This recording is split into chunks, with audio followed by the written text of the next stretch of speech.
पशुभ्याभ्यो नः पशुभ्यः दिक्कालाद्यनवच्छिन्नानन्तचिन्मात्रमूर्तये स्वानुभूत्येकमानाय नमः शान्ताय तेजसे निरतमीशस्य भक्तौ रे मनस्त्वं नो कुतो भवसि पतितमालस्य जाले त्वं कियत्कालं च यापयसि कियत्कालं च यापयसि। जो विषय पहले चल रहा था उस दिन शायद 4 बज गए थे और कोई ना कोई कुछ बोल रहे थे, कुछ पूछना चाह रहे थे, उनको रोका गया था। तो अगर वो हैं इस समय यहाँ और अभी अपनी बात रखना चाहते हैं संबंधित जो विषय था उससे संबद्ध, तो अभी रख सकते हैं, नहीं तो फिर हम आगे चलेंगे। नृत्य इत्यादि को लेकर के बातचीत चल रही थी, अगर वो हैं तो अपनी बात रख सकते हैं। हाँ, उस दिन जिनका भी प्रश्न रह गया था कि विवाह और पार्टी आदि में नृत्य करना चाहिए या नहीं, इस विषय पर जिनके भी प्रश्न थे वो कृपया पूछ लें, अन्यथा हम चूड़ा कर्म संस्कार को आगे ले चलते हैं।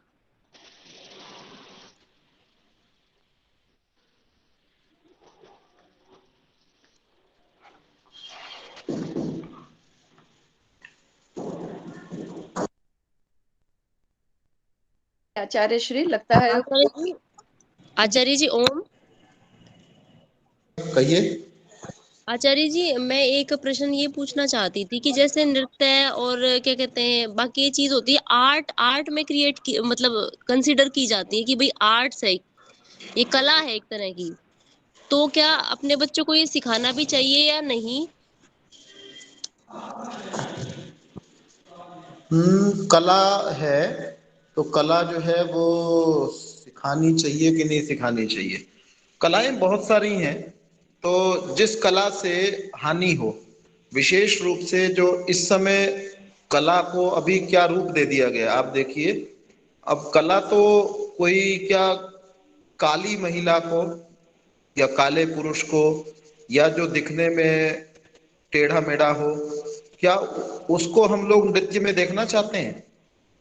कला तो सबके लिए हो सकती है ना, जिसका भी शरीर नाच सकता है वो भी उसको प्रयोग करे। लेकिन अभी जो चल रहा है ना नृत्य के नाम पर, मतलब कपड़े बहुत कम पहनना लड़कियों का विशेष रूप से, और उसके बाद में इस प्रकार से उसको करना कि कुछ विशेष अंगों की ओर मनुष्यों का ज्यादा ध्यान चला जाए, उनको वासना की ओर धकेलना। अगर कोई कला वासना की ओर धकेलती है और विषयों को हमारे ऋषि मुनियों ने तो ये कहा कि आपको विषयों से दूर रहना चाहिए। विषयों का मतलब है आंखों का बुद्धिपूर्वक प्रयोग कीजिए, कान का बुद्धिपूर्वक प्रयोग कीजिए, आंख कान नाक जो सारे के सारे त्वचा, इनका बुद्धिपूर्वक प्रयोग कीजिए।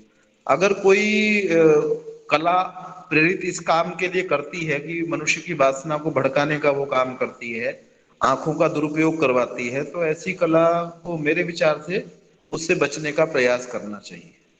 और नाचना अगर आपको सिखाना है, मान लीजिए आपको नाचना ही, कलाएं बहुत सारी हैं, लेकिन हम नाचने के प्रति इतने ज्यादा उत्सुक क्यों हो रहे हैं, है ना? तो अपनी आंखों को तृप्ति करने के लिए शायद, और वो आंखों की सही तृप्ति नहीं है। आंखों का विलास जो है वो ये हो सकता है कि आपकी आंखें जो हैं वो किताब को पढ़ने में भी काम में आ सकती हैं, लेकिन आंखों की, और जो लोग किताब को पढ़ने में आनंदित होते हैं। मेरी आवाज स्पष्ट है क्या आज? क्योंकि मैं ऐसी जगह पे हूँ, थोड़ा हो सकता है आवाज में दिक्कत हो। नहीं, आवाज सही है आचार्य श्री। मंजू जी अपनी आवाज हाँ चेक कर लें। हाँ, तो अब बिल्कुल साफ है जी आवाज, धन्यवाद। हाँ, कला के नाम पर ये जो चीज चल रही है ना, अब इसको आप कैसे, इसका समर्थन कौन बुद्धिजीवी व्यक्ति जो है वो इसको अच्छा कहेगा? जो अच्छा कह रहे हैं उनका व्यवसाय इसके साथ में जुड़ा हुआ है ना। अब जैसे बहुत सारे लोग अपना प्रोडक्ट इसके कारण से बेचते हैं, महिलाओं के अंगों को दिखा करके या पुरुषों के भी अंगों को दिखा करके बहुत सारी कंपनियां अपने चीजों को बेचती हैं। जैसे किसी को बनियान बेचना है, अब वो ऐसा दिखाता है कि जो जैसे ये व्यक्ति दिखाई दे रहा है बनियान पहन करके टीवी में, वैसे ही आप दिखेंगे, जबकि आम आदमी ऐसा थोड़ी दिखने लग जाएगा। उस बनियान का उसमें कोई योगदान नहीं है। जो किसी व्यक्ति का शरीर बलिष्ठ बना हुआ है तो वो शरीर बलिष्ठ तो व्यायाम से बना है।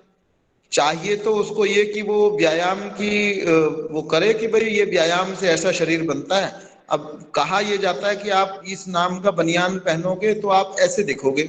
उस जिसको दिखाया जाता है तो व्यक्ति ये सोचता है, उसके दिमाग में क्या पड़ता है कि ये शायद बनियान पहनने से ऐसा दिखाई दे रहा है, जबकि बनियान का उसमें कोई रोल नहीं है, बल्कि बनियान उसके ऊपर अच्छी इसलिए लग रही है क्योंकि उसका शरीर अच्छा बना हुआ है। तो ऐसे ही लड़कियों को भी ऐसे ही दिखाया जाता है। अब जो लड़की देख रही है वो ये मान लेगी कि मैं ये कंपनी की ये चीज पहन लूंगी तो ये पहन करके मैं भी ऐसी दिखने लग जाऊंगी, जबकि उसके ऐसे दिखने में, जो लड़की हमको टीवी में दिखाई दे रही है, उसके ऐसे दिखने में उस विशेष कपड़े का कोई योगदान तो नहीं है उसके अंदर। तो इसका मतलब वो झूठ प्रसारित किया जा रहा है। ऐसे लोग ही नाच को ज्यादा फैला रहे हैं। और ये जो सौंदर्य प्रतियोगिताएं होती हैं, ये भी केवल मात्र इसके लिए की जाती हैं, बड़ा इनका प्रचार किया जाता है। और वो विश्व सुंदरी बना करके, वो विश्व सुंदरी करती क्या है? क्या वो विश्व सुंदरी बाद में किसी सभ्यता का, किसी संस्कृति का प्रचार करेगी? बाद में वो कपड़े बेचेगी, है ना। क्या कपड़े बेचना ये महिलाओं का काम है? मतलब महिला का काम क्या कहा जाता है कि आप एक अच्छे राष्ट्र का निर्माण करें, अच्छे परिवार का निर्माण करें, अच्छे बच्चे बना करके राष्ट्र को समर्पित करें। हमारे राष्ट्र की पहली महिलाओं ने ये काम किया है। अब वो महिला का जो विश्व सुंदरी कहलाई है, जिसको बनाया गया है, उस महिला का काम क्या है? वो कपड़े बेचने का काम करेगी, जिससे कपड़े अच्छे से बिक जाएं किसी कंपनी विशेष के। फिर वो किसी टूरिज्म को चलाने का काम करेगी, मतलब बिजनेस को सपोर्ट करने का काम। तो बिजनेस को सपोर्ट करना, और वो बिजनेस जो हानिकारक बिजनेस है, एक देसी घी का बिजनेस है मान लीजिए। अब देसी घी मनुष्य के लिए लाभकारी है, गाय का देसी घी, उसको तो कोई महिला सपोर्ट नहीं कर रही होती है कि वो विश्व सुंदरी बन गई। अब वो कहे कि मैं विश्व सुंदरी जो है वो गाय का, गांव का देसी घी खा करके बनी हूं, उसको तो कोई सपोर्ट नहीं कर रही होती। वो उन चीजों को सपोर्ट कर रही होती है, वो कम कपड़ों को, महिला के शरीर पर कम कपड़ों को वो सपोर्ट कर रही होती है। और उसके द्वारा अंततोगत्वा समाज जो है वो विकृत होता है। मैंने आपको कल भी इस बात को इशारा किया कि उसके बहुत सारी हानियां होती हैं जिसकी आप कल्पना भी नहीं कर सकते। अब कोई व्यक्ति जो है इन लड़कियों को देख लेता है, जिन लड़कियों को वैसा बनने में लाखों करोड़ों रुपए खर्च होते हैं, बीसियों उनके लोग जो है ना बैठ करके उनकी साज सज्जा करते हैं, उसके बाद वो वैसी दिखती हैं, और वो वास्तव में वो वैसी होती नहीं है, केवल वहां पर उनको ऐसा तैयार कर दिया जाता है जिससे वो ऐसी दिखती हैं। अब उनको देख करके एक पुरुष जो है वो कई बार अपनी पत्नी से नफरत करने लगता है कि तू वैसी क्यों नहीं दिखती है। कई बार कोई कोई पुरुष, कोई बेवकूफ पुरुष जो है उनको देख करके अपनी पत्नियों को मारता है कि भाई जो है ना, क्योंकि तू वैसी नहीं दिखती है।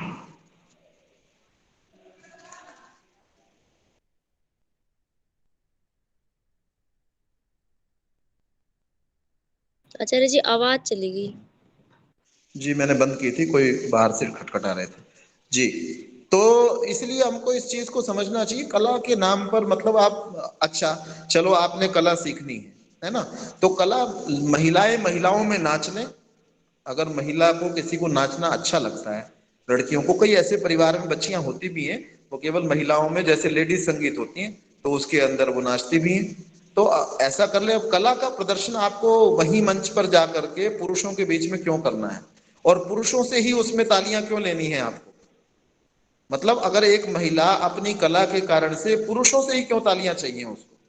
अगर पुरुष उसको कहें जी आप बहुत अच्छा नाचती हैं, तो ये क्या है? मतलब कला क्या, अगर महिला महिला को कह देगी कि तुम अच्छा नाचती हो, तो उतने से उनकी संतुष्टि नहीं हो पा रही है क्या? तो पुरुषों को के सामने जब हम इस प्रकार का प्रदर्शन करते हैं, या पुरुष महिलाओं के सामने, ये दोनों दोनों तरफ है ना। पुरुष क्योंकि ज्यादा बलिष्ठ हो सकता है, पुरुष हो सकता है कुछ ज्यादा मारने पीटने वाले होते हों, है ना, क्योंकि उनके पास में धन का सामर्थ्य है। इस समय दुनिया को ड्राइव करने वाली जो शक्ति है वो धन है, और धन ज्यादातर पुरुषों के पास में है ना। तो इस कारण से वो ज्यादा पीटने वाले हैं, बलात्कारी करने वाले भी वो हैं, क्योंकि उनके पास में अधिकार है, धन रूपी अधिकार है। तो ये उल्टी तरफ भी ऐसा ही है।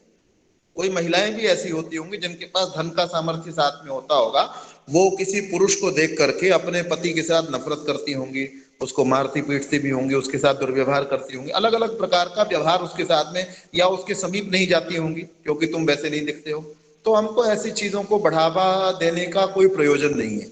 वैसा जो कुछ टीवी में दिखाया जाता है वैसा आदमी हो ही नहीं सकता है, वैसा कहाँ आदमी हो सकता है। और ये कहाँ लिखा हुआ, क्या जब सारे के सारे मनुष्य जो हैं वो ईश्वर की संतान है, तो आप एक स्टैंडर्ड साइज कैसे रख सकते हैं कि भाई इस साइज की जो महिला है ना ये तो आदर्श हो गई, ऐसा शरीर होना चाहिए। ऐसा शरीर कितनों का है जी? और जिनका ऐसा शरीर नहीं है वो क्या करें? वो जहर खा के मर जाए क्या? उनके साथ स्नेह क्यों नहीं किया जाना चाहिए? वो क्या परमेश्वर की संतान नहीं है क्या? उनकी आत्मा अच्छी हो सकती है कि नहीं हो सकती है? हो सकता है अंदर से ज्यादा दयालु हो। बहुत सारी महिलाएं, क्या मनुष्य के अंदर आप उसका दया भाव देखेंगे, किसी महिला के अंदर, किसी पुरुष के अंदर, वो दूसरों व्यक्तियों के प्रति कितना दयालु है, वो दूसरों के प्रति कितना परोपकार करने वाला है, या उसका शरीर का साइज देख करके उससे स्नेह करेंगे? तो जब परमेश्वर ने हमको उपदेश जो दिया हुआ है वो कोई साइज विशेष का बनने को उपदेश थोड़ी दिया हुआ है। कहीं वेद के अंदर लिखा हुआ हो, किसी शास्त्र में लिखा हुआ जी फलाना साइज जो है ना उस साइज का आपको बन जाना चाहिए, कहीं नहीं लिखा हुआ। मैंने तो कहीं नहीं देखा पढ़ा, किसी विद्वान से नहीं सुना। आप किसी महात्मा से सुन लीजिए कि आपको पुरुष को इस साइज का होना चाहिए, उसकी ये ऐसे छाती ऐसी होनी चाहिए, बाजू ऐसी होनी चाहिए, कहीं नहीं लिखा हुआ। ना महिला के लिए लिखा हुआ है। तो आपने जो है ना नाचने वाली जो होगी उसको एक विशेष साइज की वो होगी, फिर उसको दिखा करके, और उसके बाद क्योंकि समाज इससे गलत तरफ ज्यादा प्रेरित हो रहा है, इसलिए ऐसी चीजों से बिल्कुल बचने का ही काम करना चाहिए जिसमें बुराई की संभावना ज्यादा हो। अच्छाई हर चीज में निकल आएगी। मैंने आपको उस दिन भी कहा था, कोई व्यक्ति किसी की टांग तोड़ दे और टांग तोड़ के कहे जी मैंने जो हड्डी के डॉक्टर है उसको काम दिया है ना, मैं तो रोजगार जनरेट कर रहा हूं। ऐसे तो हर काम में रोजगार जनरेट होता है।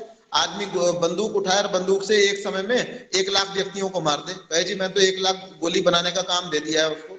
तो काम देते हुए ऐसे ये नाचने का रोजगार है कि भाई नाचने से इतने पैसे आते हैं जी, उतने पैसे में से कोई अपने जीवन चलाता है जी, उसके साथ बहुत सारे लोगों के जीवन चलते हैं जी। आप समाज में ऐसा काम नहीं फैला सकते जिससे समाज को हानि हो रही है।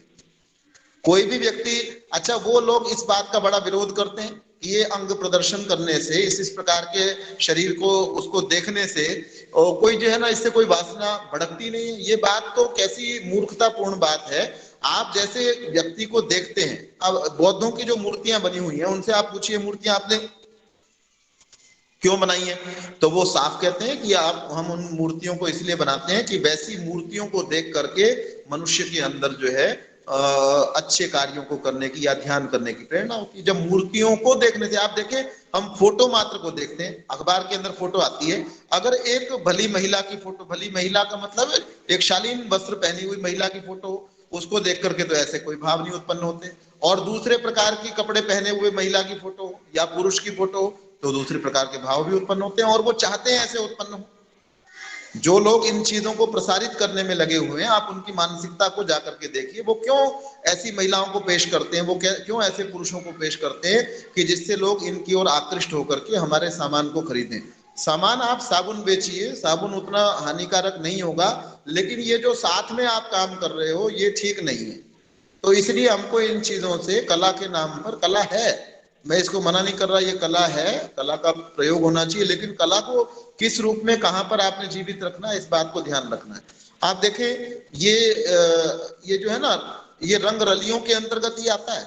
ये जो नाच गाना भी है, मैंने आपको उस दिन भी कहा था, सत्य सिद्धांत अलंकार की ब्रह्मचर्य संदेश जो किताब आप में से बहुतों ने मंगाई है, आप उसको पढ़ेंगे तो ये गाने के बाद है नाच का नंबर।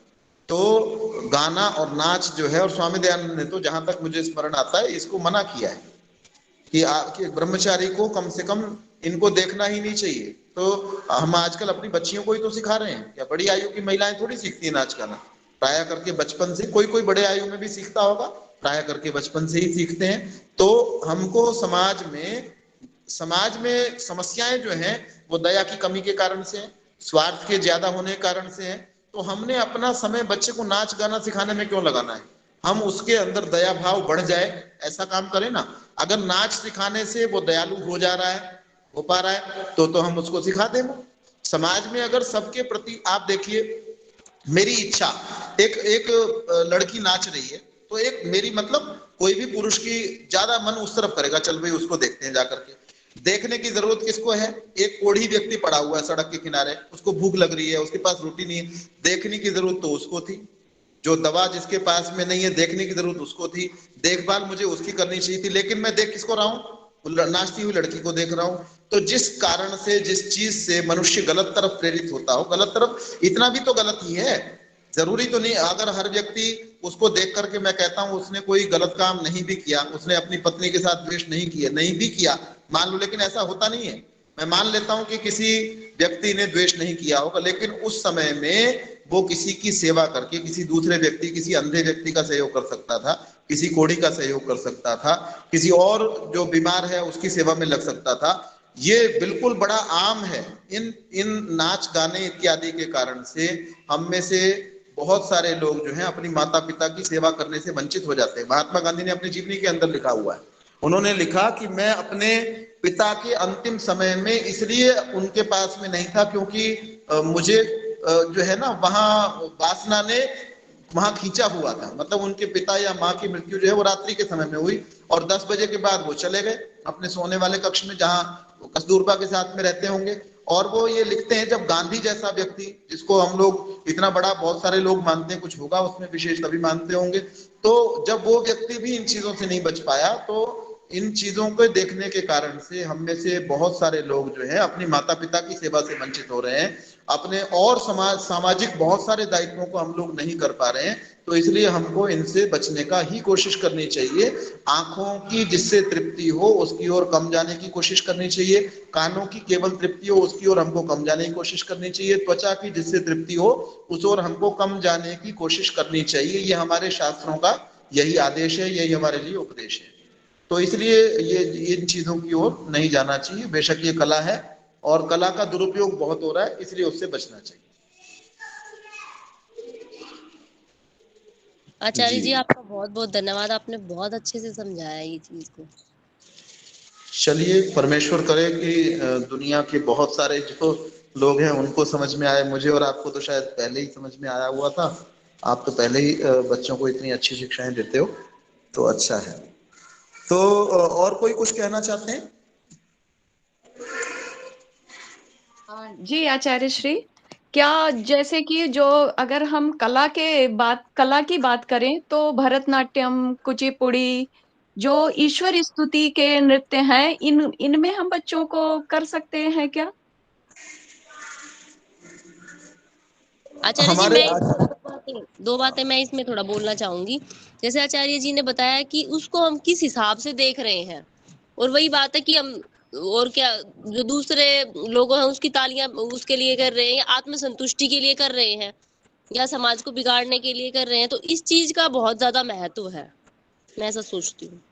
जी जी पूनम जी, आचार्य जी से थोड़ा सा, हाँ मैं बिल्कुल आचार्य जी। पूनम जी ने बहुत अच्छा बताया। तो हमारे आचार्य जी का, आचार्य विजयपाल जी, वो जीवन भर ब्रह्मचारी ही रहे, लेकिन वो बड़े खुले विचारों के थे। कोई उनसे उनके पास आकर के कोई पत्रकार आ गया और उसने उनसे संभोग के बारे में ही बात की, तो वो खुली उससे बात कर रहे थे पूरा, जैसे जो भी उनको जो जानकारी थी, जो उसने पूछा उसका उन्होंने जवाब दे दिया। तो अब उनका शायद 75वां जन्म दिवस मनाया जा रहा था, वो अभी थोड़ा समय पहले ही मृत्यु हुई है, या 75वां होगा या ऐसा ही कुछ होगा, 100 वर्ष के तो नहीं हुए थे वो। तो कुछ ऐसा ही अवसर था कि सब लोगों ने कहा भी आचार्य जी का जन्म दिवस है और सबने मनाना है। तो बहुत दूर दूर से लोग आ गए, उनके शिष्य बहुत सारे थे, सारा जीवन पढ़ाया उन्होंने, तो हजारों शिष्य तो मिल ही जाते हैं, नहीं तो सैकड़ों अच्छे शिष्य मिल जाते हैं। तो अच्छा, कोई पैसे नहीं लेते थे, तो व्यक्ति ऐसे व्यक्ति से जुड़ ही जाते हैं। और जीवन भर उन्होंने कोई वेतन नहीं लिया, कहीं से वेतन नहीं लिया।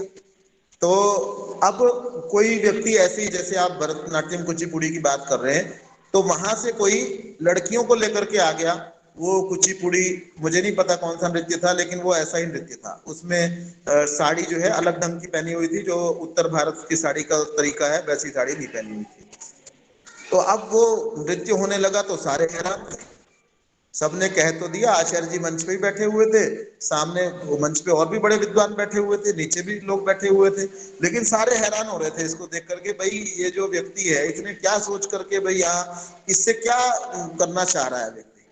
तो जो भी कुछ है ये, अगर इसका जैसा पूनम जी ने अभी कहा है, भाई किसी को नाचना इसलिए है, अब उसको व्यायाम करना है तो एक्सरसाइज वो नाच करके अच्छा व्यायाम कोई महिला कर सकती है, और उसको एकांत में या 2-4 महिलाएं इकट्ठी होकर के भी वो कर रही हैं, उससे समाज की कोई हानि नहीं होती, लेकिन उसको किसी 4 दीवारी में रोकना पड़ेगा। अगर नहीं रोकेंगे तो उससे हानियां ज्यादा होने की संभावना है, चाहे वो कुचिपुड़ी है। अब मैं सब चीजों को लेकर के मैं हम लोग पुरुष भी बैठे हैं, महिलाएं भी बैठी हुई हैं, हम खुद थोड़ा सा विचार करें, मतलब कपड़े जो है ना, जो भी कोई खुले कपड़ों में नाच नहीं होता है ना, जैसे बिल्कुल बहुत खुले कपड़ों में कोई नहीं नाचते, कुछ ना कुछ टाइट कपड़े होते हैं। अब इससे ज्यादा मैं और कुछ नहीं कहना चाहता। तो उसके अंदर वासना की संभावनाएं हैं ही, तो बचना ही चाहिए। हो तो एकांत में हो, वो इनकी अपेक्षा जरूर अच्छे हैं। अगर हमारी लड़की यही कहती है जी मुझे तो सीखना ही सीखना है, नाच सीखना ही है, तो हम ये कह सकते हैं भाई तुम इसकी जगह वो सीख लो, ये तो हो सकता है। इनसे तो अच्छे हैं ही, इसमें कोई शक नहीं है, उनके अंदर कपड़े भी पूरे होते हैं जहां तक मैंने देखा है, जितना भी मैंने देखा है, और इस तरीके का नहीं होता जैसा इसके अंदर हमारे जो आजकल के नृत्य चले हुए उनमें होता है। बाकी ज्यादातर कोशिश करनी चाहिए बचने की। बहुत सारे और काम हैं, बच्चों के अंदर बहुत सारी अच्छी बातों को आप डाल सकते हैं जो नहीं डल पा रही हैं। हमारे बच्चों के अंदर पेशेंस की बहुत ज्यादा कमी है, उनको कोई कुछ टोक नहीं सकता जरा सा भी। उनके बहुत सारे विकास हम कर सकते हैं, हम खुद सोचेंगे तो हमको लगेगा कि ये चीज कहीं पर भी नहीं आती है, ये चीज जो है ना ये कहीं बहुत दूर आती है, तो जिससे ज्यादा हानि होने की संभावना हो, और ये हानि हमेशा सामने वाले की नहीं होती। जो टीवी पर हमारी बच्चियां जो है सारी की सारी इतनी बड़ी डांसर नहीं बन जाएंगी कि उनकी एक एक घंटे की लाखों रुपए उनको करोड़ों रुपए मिलने लगे। तो हो सकता है हमारी बच्चियों को ही कोई हानि हो जाए, है ना। वैसे कोई हमारी बच्चियों को नहीं, आपको जानकारी हो कितनी सारी एक्ट्रेसेस जो हैं वो आत्महत्या करती हैं। जैसे वो दिव्या दिव्या भारती, शायद छोटे से आयु की लड़की थी वो, और वो लड़की जो है ना बहुत जल्दी सुपरस्टार बन गई।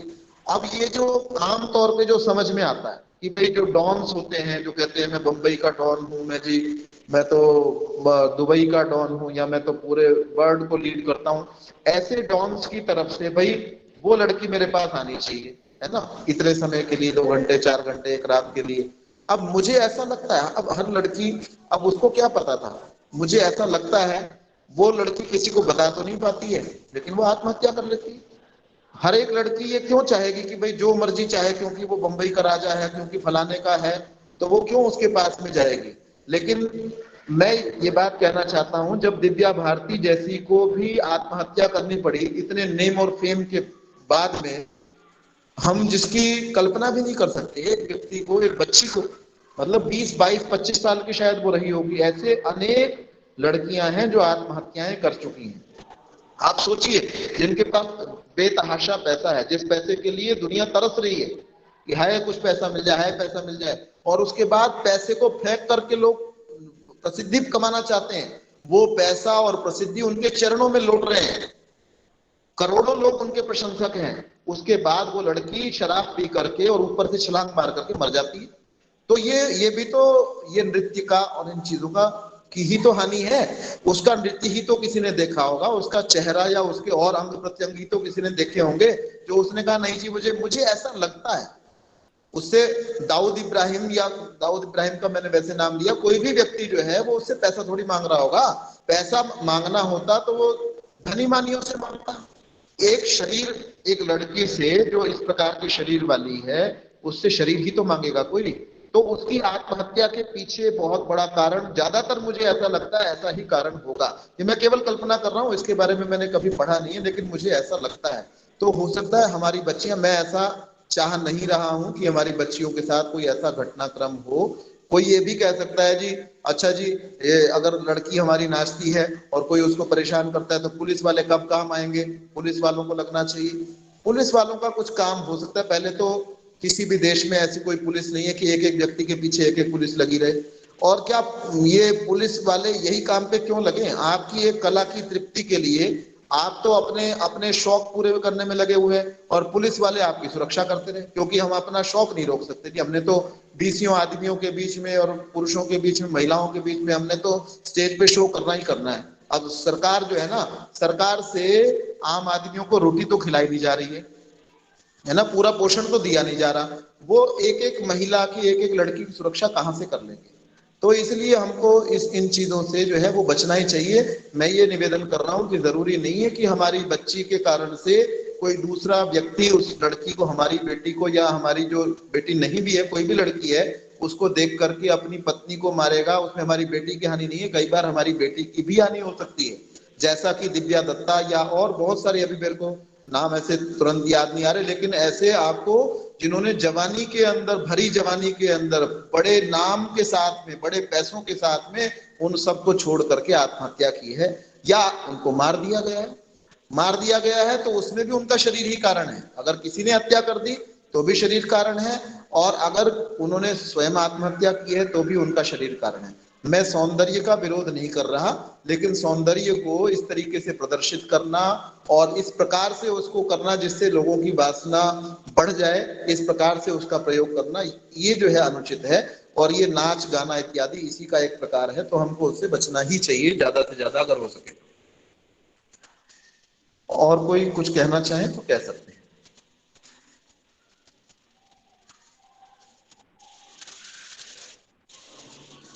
और किसी के प्रश्न है? अन्यथा हम चूड़ा कर्म पर फिर चलें।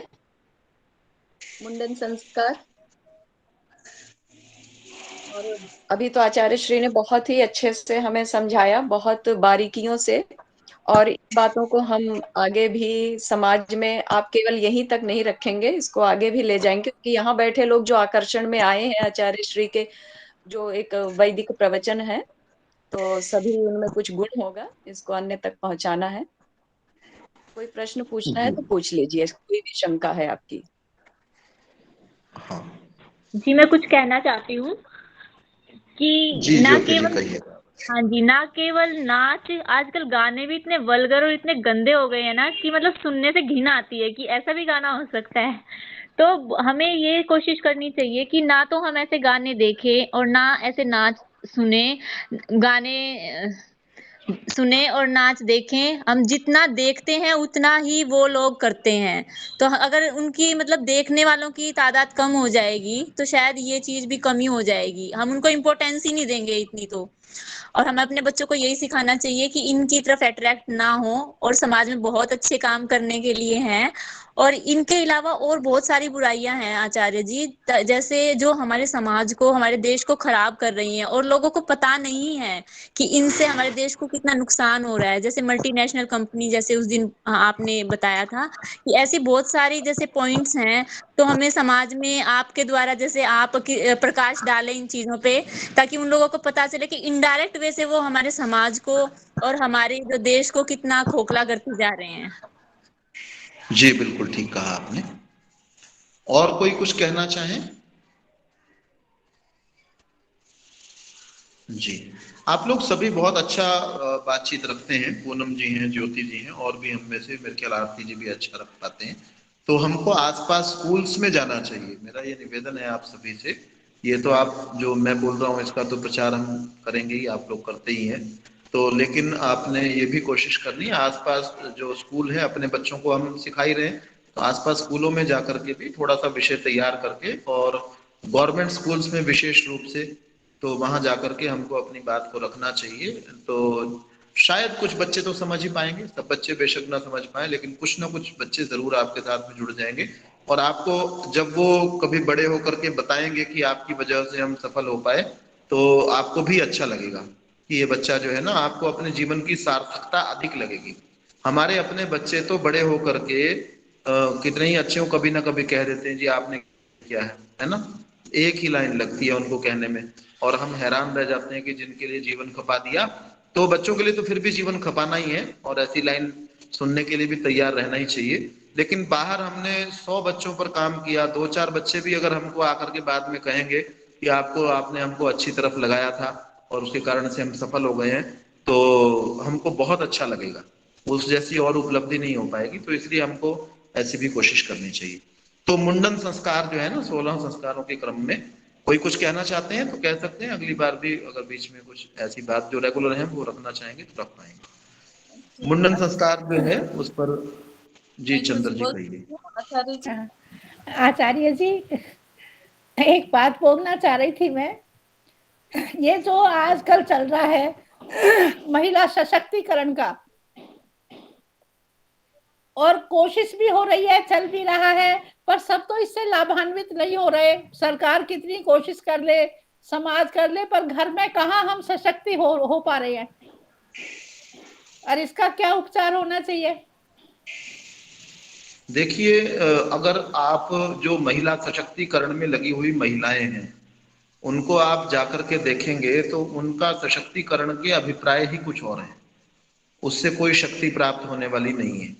वो चाहते हैं, जैसे कल परसों या रश्मि जी भी कह रही थी कि स्वतंत्रता और स्वच्छंदता जो है ना, स्वच्छंद नहीं होना चाहिए। वो सशक्तिकरण का ऐसा मतलब समझ रही है महिलाएं कुछ जो लगी होती हैं, उनकी जो लीडर्स होती हैं कि हम जो भी चाहे पहने, मैं चाहे ये करूं, मैं चाहे वो करूं, मेरी मर्जी।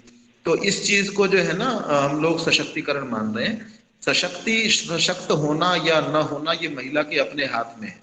दूसरा, कभी भी कोई व्यक्ति दूसरे को शक्ति नहीं देगा। हर व्यक्ति अपने को शक्ति देना चाहेगा, दूसरे को क्यों देगा शक्ति? आदमी कहेगा जी मैं क्यों ना शक्तिमान बन जाऊं। ऐसे तो थोड़ी लोग होते हैं जो दूसरों के बारे में सोचते हैं वो शक्तिमान हो जाए। बहुत सारे लोग ये सोचते हैं भाई बाकी सारे लोग तो कमजोर रहे, मैं ताकतवर रहूं जिससे मैं इनके ऊपर शासन कर सकूं। तो लेकिन महिला स्वयं शक्ति को प्राप्त कर सकती है। वो शक्ति कैसे प्राप्त करेगी? सदाचार की शक्ति होती है। आप अगर कोई महिला सदाचार का पालन करने वाली होगी, जैसे मैं आपको, मेरे घर के अंदर हमारे नाना जी थे, तो नाना जी जो है वो टीवी नहीं देखते थे। अब उनकी आयु बहुत ज्यादा थी, लेकिन घर के और सदस्य तो देखते थे।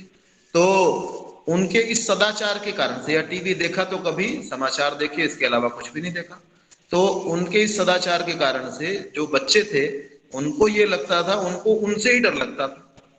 सदाचार के अंदर एक शक्ति होती है ना। शराब पीने वाला बेशक शराब पी करके अपने आप को बड़ा आदमी मानता हो, कुछ मानता हो, लेकिन जो शराब नहीं पीने वाले व्यक्ति होते हैं, कई बार उसको ये डर लगता है कि ये व्यक्ति कभी टोक सकता है मेरे को समाज में।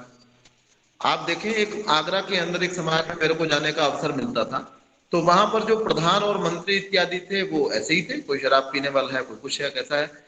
लेकिन एक व्यक्ति आता था, वो कोई अधिकारी नहीं था, कुछ भी नहीं था, गुरुकुल से पढ़ा हुआ था, उसके सारे बच्चे गुरुकुल से पढ़े हुए थे, कोई ऐब नहीं था उसके अंदर, कोई कमी नहीं थी।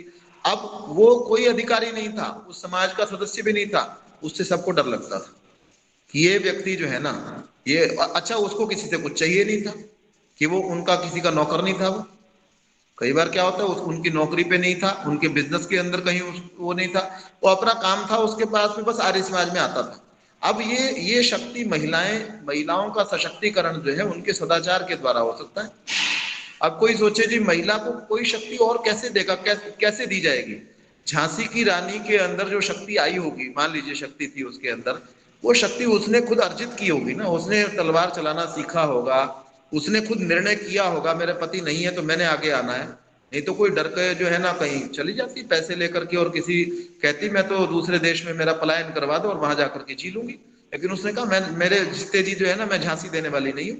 चाहती तो वो कह देती भाई सेनापति आज से झांसी तुझे दी और मुझे वहां पहुंचा दे बस, और मैं आराम से जीऊंगा, मेरा छोटा बच्चा है, और बाद में एक और विवाह कर लेती, जैसे आजकल की महिलाएं किया करती है ना। तो ये शक्तियां जो हैं अब, लेकिन झांसी की रानी को फिर कोई जानता नहीं आज तक। तो उसने उस झांसी की रानी का सशक्तिकरण किसी दूसरे ने नहीं किया था कि किसी ने शोर मचाया और झांसी की रानी में अचानक शक्ति प्रकट हो गई, ऐसा कुछ नहीं हुआ था। किसी सरकार के कार्यक्रम के अंतर्गत नहीं वो उसको शक्ति आई थी। तो हमारी शक्तियां, मेरे अंदर पुरुषों का भी सशक्तिकरण, पुरुष भी अशक्त है ना, तो महिला का भी सशक्तिकरण है, किसी बच्चे का भी सशक्तिकरण है, उसको स्वयं करना होगा, उसको हमको जागृत करना होगा। अगर हम जाग गए हैं तो अपने अधिकारों के बारे में, अपने कर्तव्यों के बारे में, केवल अधिकारों को प्राप्त करना ये शक्ति वाली बात नहीं है।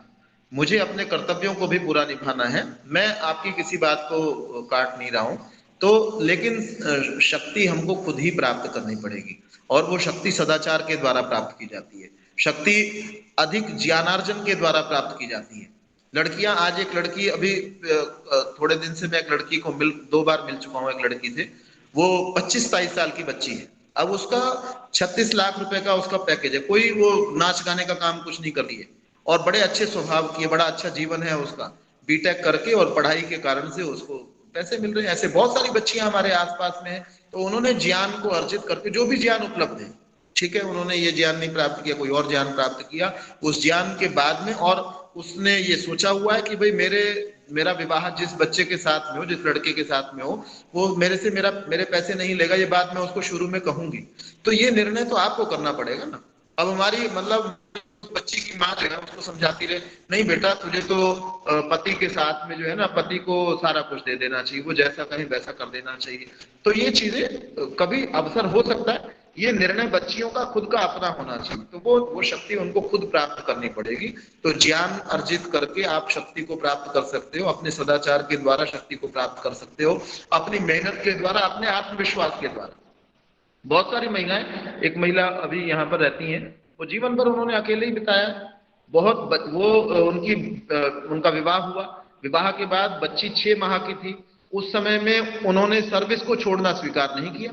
उनके पास एक परमानेंट जॉब थी, जिसके कारण से आज उनको मेरे ख्याल में लगभग 1 लाख, या प्रोफेसर थी वो, तो 60-70 हजार रुपए उनको पेंशन आज मिल रही हो, कम से कम, हो सकता है 1 लाख भी हो। तो आज के समय में ठीक है। उस महिला ने अपने लिए, उसने कहा मैं जॉब नहीं छोड़ूंगी, तो पति ने उसके लिए डाइवोर्स फाइल कर दिया। डाइवोर्स हो गया, कई वर्ष केस चलता रहा, बच्ची भी नहीं मिली उनको, उन्होंने अकेले रहना जीवन में स्वीकार किया और आज तक भी जी रही है। उनकी आयु इस समय 70 वर्ष के आसपास की हो रही है, 65 से ऊपर होगी, 65-70 के बीच में। वो अकेली रहती हैं, किसी के ऊपर ज्यादा आश्रित नहीं है। उन्होंने अपने तब से नियम बनाए हुए हैं, वो इतने समय, ज्यादा समय किसी के घर में नहीं जाती, चाहे महिलाओं के ही कोई घर ना हो, वो अपने घर में रहती हैं और जाती हैं, लोगों से मिलना जुलना भी है, पुरुषों से भी मिलना जुलना है, लेकिन उन्होंने पर्याप्त दूरी बना रखी है। लोगों ने, कोई ऐसा व्यक्ति नहीं किसी ने उंगली उठा दी हो, बड़े सम्मान पूर्वक लोग उनसे मिलते हैं। अच्छा, आज तक अपने भाई के साथ में जाकर के नहीं रहती, किसी बहन के साथ में नहीं रही कि भाई चलो, हाँ कोई ऐसा अवसर होता है कि आप बीमार हो गए, कुछ ऐसी किसी का सहयोग लिया भी सही, सहयोग दिया भी सही।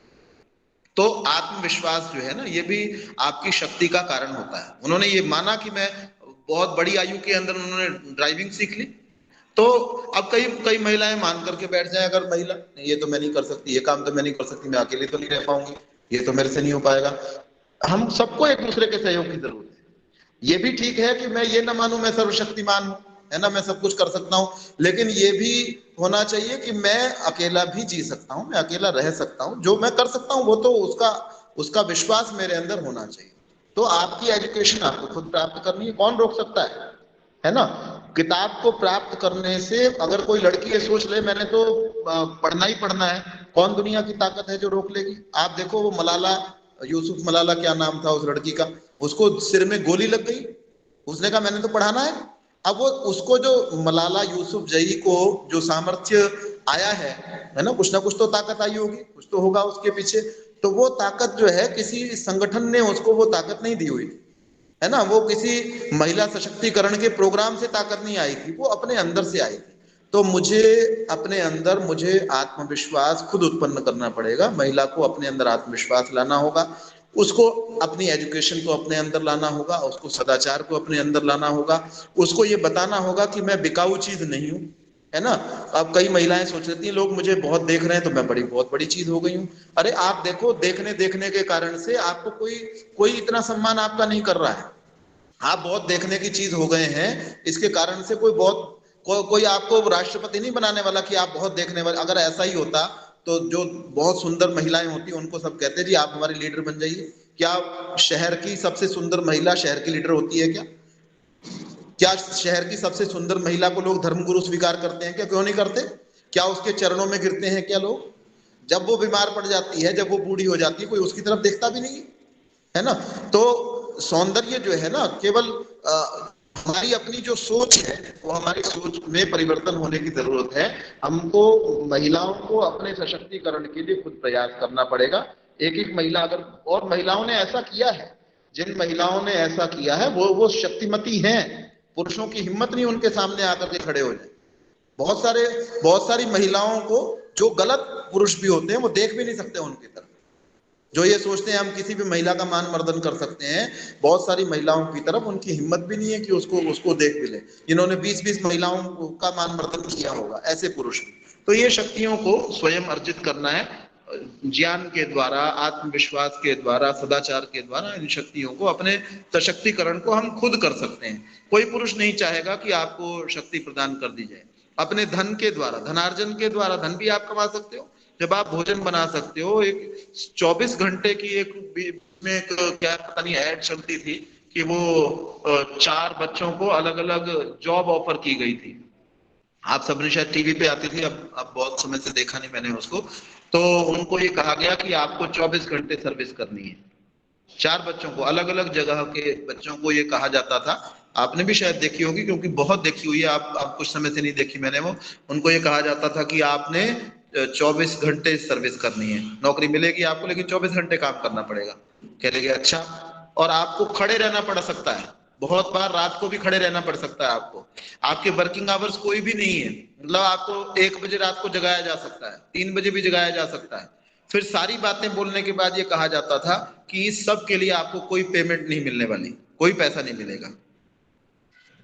फिर वो कहते थे अच्छा ऐसी कैसी जॉब है, ऐसी जॉब हम क्यों करेंगे, ऐसी जॉब क्यों ऑफर कर रहे हैं। तो वो कह रहे हैं दुनिया में ऐसे बहुत सारे लोग हैं जो यही जॉब करते हैं। पहले कौन करता है ऐसी जॉब, कह लगे माएँ जो है वो ऐसी जॉब करती है ना। किसी माँ को सुबह जो है 3 बजे भी उठा दिया जाता है, माँ मेरे को पेट में दर्द हो रहा है, माँ जो है उसका इलाज करती फिर रही है। तो हम लोग, जब महिलाएं इतना बड़ा काम संभाल सकती हैं, मतलब बिना किसी सैलरी के, वो रात को 3 बजे भी सर्विस करने को तैयार है, वो रात को 12 बजे तक सर्विस करने को तैयार है, काम करने को तैयार है, उनके सुबह से शाम तक खड़ी हुई है। तो जब हम ये काम कर सकते हैं तो अपने अंदर आत्मविश्वास जागृत करने की जरूरत है कि हम लोग सब काम कर सकते हैं। और अपनी महिलाओं को ये लगता है कि हम अर्थ की व्यवस्था नहीं कर सकते, धन को संभाल नहीं सकते। अरे बैंक में जाकर के पैसे की एफडी कराना कोई बहुत बड़ा काम होता है, या शेयर मार्केट की व्यवस्था को समझना कोई इतना लंबा चौड़ा काम है जिसको दुनिया की महिलाएं कर नहीं सकती हैं। क्या बहुत सारी महिलाएं फाइनेंशियल एडवाइजर नहीं है क्या उन्होंने MBA फाइनेंस नहीं किया हुआ है क्या? और उसने किया हुआ है तो क्या हम लोग नहीं समझ सकते हैं? महिलाएं कहीं कमा करके आएंगी, सारी की सारे पति को दे देंगे, हमको तो पता नहीं पैसे पूछे का क्या चक्कर है, यही देखते हैं अपने आप। अरे आप कमा रहे हो तो आप उस चीज को भी सीख सकते हो, समझ सकते हो। तो सशक्तिकरण, ये मत कहिए कि भाई बाहर शोर मचता है हमारे घर में तो होता नहीं है।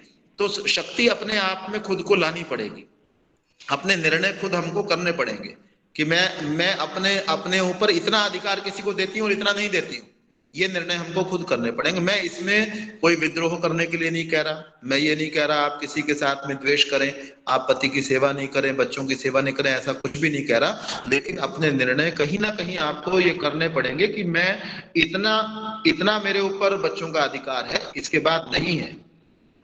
इतना मेरे ऊपर पति का अधिकार है, इसके बाद नहीं है। इतना मेरे ऊपर पिता का अधिकार है, इसके बाद नहीं है।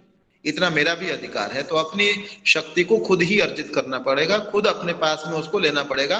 बाकी ये दुनिया भर के शोर शराबे होते हैं महिला सशक्तिकरण के नाम पर, और कुछ भी नहीं होता इनके अलावा। आप उसको जाकर के देख लें वो क्या होता है, उन संगठनों में जाकर के क्या होता है, और उन संगठनों में जुड़ी हुई महिलाओं के घरों में क्या होता है।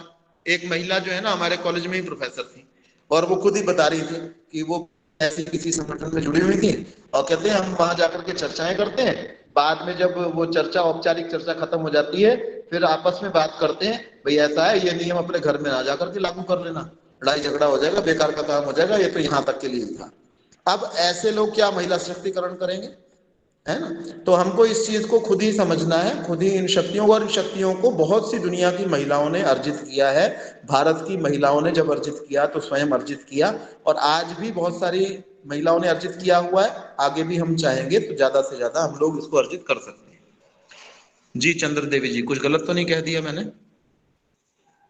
आचार्य जी प्रणाम। आचार्य सभी को नमस्कार। हमारा इसी उद्देश्य से हमारे अपने अंदर शक्ति हो, या सभी लोगों को ये 16 संस्कार के बारे में अच्छे से जान लिए तो हमारा संस्कृति भी आगे बढ़ जाएगा। मुख्यतः से हम संस्कारों के बारे में नहीं समझ पा रहे, इसलिए हम गलत, सही क्या है गलत क्या है समझ नहीं पा रहे थे। अभी सभी लोग तिलक धारण क्यों करना है या नहीं तो नामकरण, अरे कोई भी नाम तो लगा दिए, मगर राम, भगवान राम के नाम लगा दिए, फिर उसको एक गधे राम इधर आ जाओ बोल रहे थे। तो हम नामकरण करते समय भी हमारे अंदर संस्कार नहीं है। हम अपने आप से ही हमारे नाम भी लगाते समय तो राम का, भगवान का सोच के लगाया, फिर बुलाते समय फिर उस भगवान राम का नाम भी ऐसी मतलब गलत शब्द से उच्चारण करते हैं। तो हम अपना मर्यादा और संस्कारों के साथ, सभी लोग सोचते हैं हमने डिग्री पा लिया तो संस्कार आ गया, समझ लो हमारे बच्चों का ही समझ लीजिए, कभी है ये तो पढ़ लिख है तो इतना समझदार, और संस्कार और पढ़ लिखना बहुत अंतर है। ये संस्कार जो है हम निभाते निभाते आ जाते हैं, और पढ़े लिखे जो व्यक्ति है वो किताबों में अलग होते हैं। यहाँ किताबों में संस्कार मेरे ख्याल से जो आजकल जो पढ़ाई होते हैं उसमें संस्कार मुझे कहीं पर भी दिखाई नहीं दिया। और एक बार मेरी छोटी बेटी भी बोले थे सारे लड़कों का नजर गलत नजर होते हैं, तो गंदे नजर होते हैं, ऐसे ऐसे बोल दिए थे। फिर मैंने बोली थी हमारे बगल में जो है, जो वर्कर्स काम कर रही थी, महिलाएं और पुरुष भी, तो उसमें मैंने उन बच्चों को दिखाया, मेरी बेटी को दिखाया, देखो वो काम करते समय उनके कपड़े इधर उधर चले जा रहे, फिर भी कोई इतना लंच के समय सारे जेंट्स जा रहे, कोई भी नजर तो नहीं डाले। वो बच्चे को दूध भी दे रहे थे फिर भी नहीं डाले, और कोई ऐसी लड़की जा रहे तो नजर तो डाल रहे।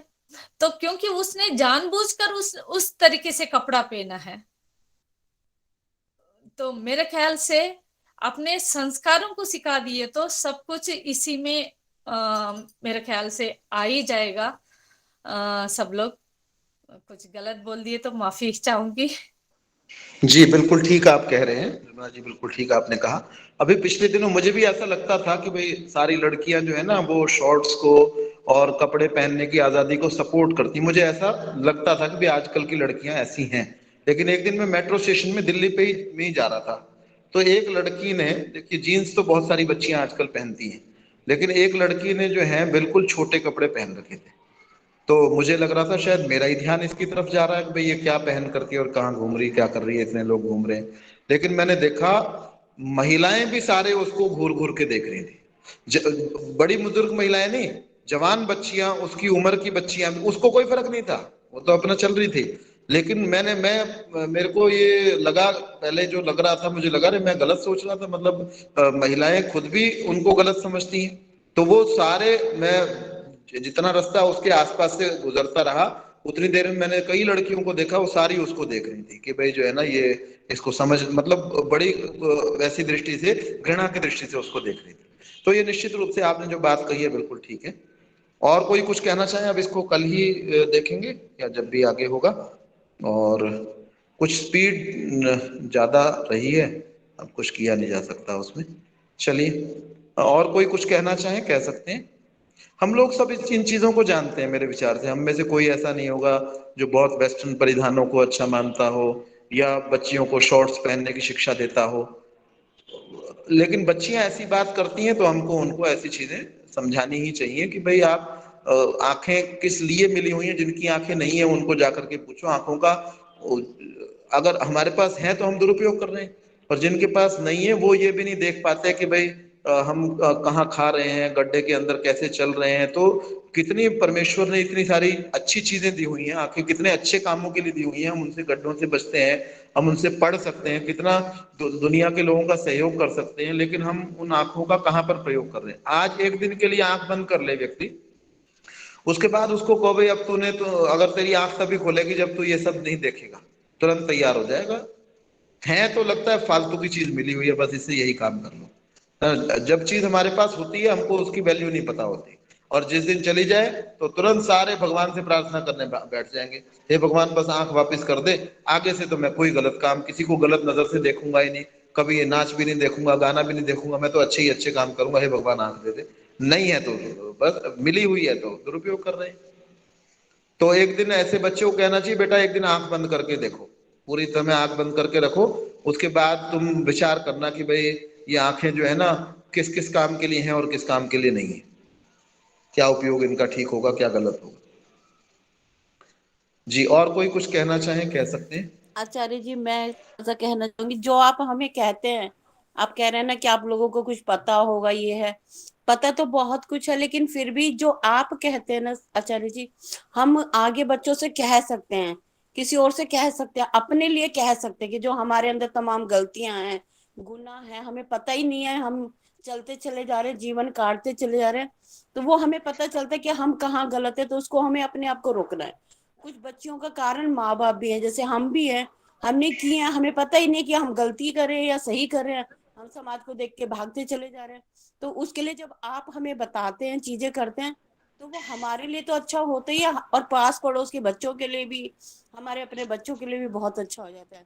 आपका तो हर पल इतना धन्यवाद है ना कि मतलब शब्द नहीं है हमारे पास सबके लिए धन्यवाद कहने के लिए। चलिए, बहुत अच्छा है कि आपको अच्छा लग रहा है।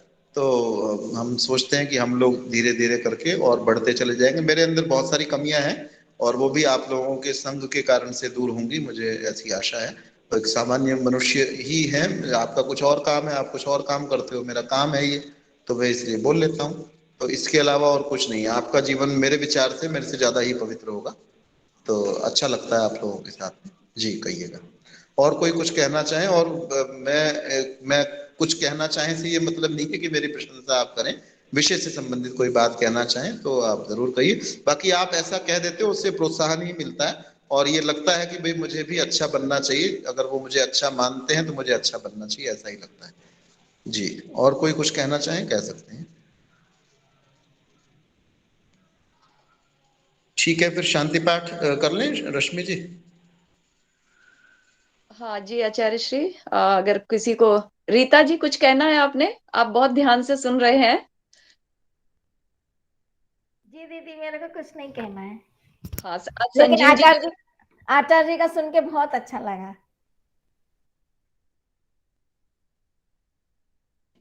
तो सभी साथियों का बहुत धन्यवाद है। जी आरती जी बोलिए। रश्मि जी, सभी को ओम सादर नमस्ते। आचार्य जी का आज के सभी प्रश्नोत्तर रोज के ही बहुत ही अच्छे लगे, प्रेरणादायक लगे, जिससे हम लोग की सोई हुई चेतना जागृत हो, जानते हुए भी हम लोग समाज के साथ थोड़ा खड़े होना और हिम्मत जुटाना, शक्तिशाली बनना, ये सब बहुत जरूरी है नारियों के लिए, हम सभी के लिए, क्योंकि माता ही निर्माता है। जब माता ही अगर अच्छी बन जाए तो सारा जग अच्छा बन जाए। बस, आचार्य जी को बहुत बहुत धन्यवाद।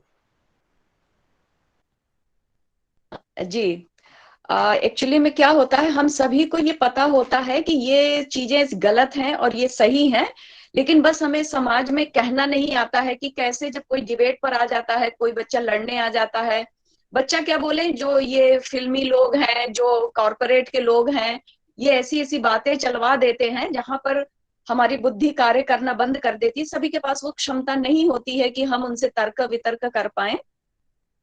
अब जैसे अभी निर्मला जी ने ही बोला कि जो कॉर्पोरेट के लोग हैं बोलेंगे कि भाई हम चाहे जो करें, तुम पुरुष यदि अच्छे हो तो तुम आंखें बंद कर लो, भाई आप इतनी अच्छी हो तो आप ठीक हो जाओ। इस तरीके के तर्क करना या बुद्धिपूर्वक जो बुद्धिजीविता की बातें हैं वो हमें आचार्यों के सानिध्य में मिलती हैं। और बहुत सारा अच्छी बात है कि जो नई टेक्नोलॉजी है, जिस टेक्नोलॉजी से आज युवा बच्चे हमारे, छोटे छोटे बच्चे हमारे परेशान हैं, जिनसे वो गेम खेल करके बर्बाद हो रहे हैं, तो वहीं पर एक यह सदुपयोग भी हो रहा है नेट का, फोन का, मोबाइल का, कि हम उसके माध्यम से, देखिए एक आचार्य श्री वहां बैठे हैं और इतने लोग हम लोग जुड़ करके उनसे विचार ले पा रहे हैं। तो ये जितने भी आचार्य हैं, जो भी बुद्धिजीवी वर्ग है, उन तक हमारी इतनी सरल पहुंच बन गई है नेट के ही माध्यम से, जिसको हम पोस रहे हैं, जिस टेक्नोलॉजी को, उसके ही माध्यम से। अन्यथा आप सोचिए कि एक प्रोफेसर, एक आचार्य तक हमारी ऐसी पहुंच बन पाती, हम उनसे ये बातें सीख पाते, जान पाते? नहीं, टेक्नोलॉजी के कारण। टेक्नोलॉजी कभी गलत नहीं है, बस उपयोग, सदुपयोग हमें करना, दुरुपयोग करना ये हमारे हाथ में। जैसे परमात्मा ने हमें कर्मफल व्यवस्था में दिया हुआ है, कि हम शरीर मिला है मनुष्य का, बुरा करते हैं या भला करते हैं, जो भी करते हैं वैसा ही टेक्नोलॉजीज है, इनका हम सदुपयोग करें। तो आचार्यों का सानिध्य मिल रहा है, इसलिए टेक्नोलॉजी को आज से गाली नहीं देंगे और समझ में हमें आ गया है कि टेक्नोलॉजी से हम क्या कर सकते हैं। हिंदुत्व का प्रचार हो रहा है टेक्नोलॉजी के कारण, अन्यथा आप साईं बाबाओं के जो होते थे, साईं बाबा को हम दान देते रहते थे, साईं मंदिरों में जा रहे थे, मैं भी देती थी। आज मुझे पता चला कि ये जो साईं बाबा के नाम पर मांग रहे हैं इनको नहीं देना है। बहुत सारी चीजें क्लियर हुई हैं टेक्नोलॉजी के कारण। और एक बात है रश्मि, हमें जैसे कपड़े पहनते हैं, धोती पहनते थे, समझ लीजिए एग्जाम्पल मैं बता रही हूँ, एक धोती पहनते हैं, धोती पहनने का किस लिए, किस कारण पहनते हैं, वो एक पॉइंट है। हम जब भी वजन उठाते हैं वहां बांधने का और पहनने का हमारा L4 L5 को सपोर्ट मिल जाते हैं, चाहे महिला है या चाहे ये है। और कंठ में जो आभूषण पहनते हैं, चाहे हम तिलक लगाते हैं, चाहे चूड़ियां पहनते हैं हम, वो सब कुछ हमारा एक्यूप्रेशर है। ये सब कुछ धीरे धीरे से संस्कृति को हमने आगे नहीं बढ़ाया, ताकि वो आगे ना बढ़ाने के कारण ही हमारा धर्म परिवर्तन होने लग गया और हमारे संस्कृति नया नया फैशन, ये फैशन है, ये कपड़ा पहनो, मगर वो क्यों नहीं पहनना है वो हमने ना समझ पाया। हमने बहुत देर तक समझ पाया, तब तक हमारे बच्चे भी बड़े हो गया। अब समझाने में दिक्कत आ जाते, अगर बच्चे नहीं है तो पोता पोती को भी समझा सकते हैं हम लोग।